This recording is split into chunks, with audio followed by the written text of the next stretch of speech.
રાજકોટ જિલ્લામાં ભારે વરસાદને લઈને અનેક જળાશયોમાં છે તે નવા નીરની આવક થઈ છે। ત્યારે હું આપને આ સીધા દ્રશ્યો બતાવવાનો પ્રયત્ન કરી કે આપ જોઈ શકો છો કે આ ધોરાજીના ભૂખી ગામ પાસે આવેલા ભાદર 2 ડેમના છે તે આ દ્રશ્યો બતાવવાનો પ્રયત્ન કરી કે આપ જોઈ શકો છો કે આ ભાદર 2 ડેમમાં છે તે નવા નીરની આવક થતા છે ઓવરફ્લો થઈ ચૂક્યો છે। ત્યારે ઓવરફ્લો થઈ ચૂકતા ગઈકાલે રાત્રે 9 વાગે છે તે ભાદર 2 ડેમનો એક દરવાજો છે તે અડધો ફૂટ છે તે ખોલવામાં આવ્યો છે। ત્યારે કહી શકાય કે જે રીતે સાર્વત્રિક મેઘ મહેરને લઈને અનેક જળાશયોમાં નવા નીરની આવક થઈ છે।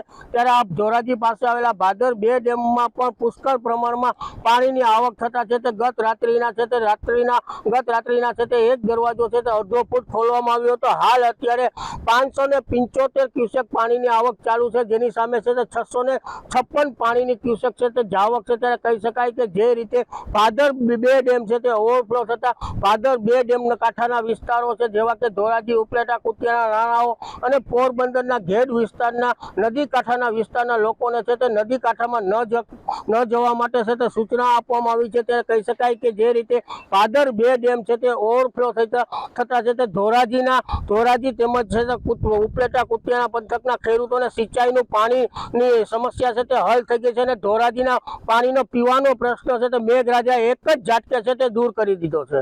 નિલેશ મારું, એબીપી અસ્મિતા, ધોરાજી।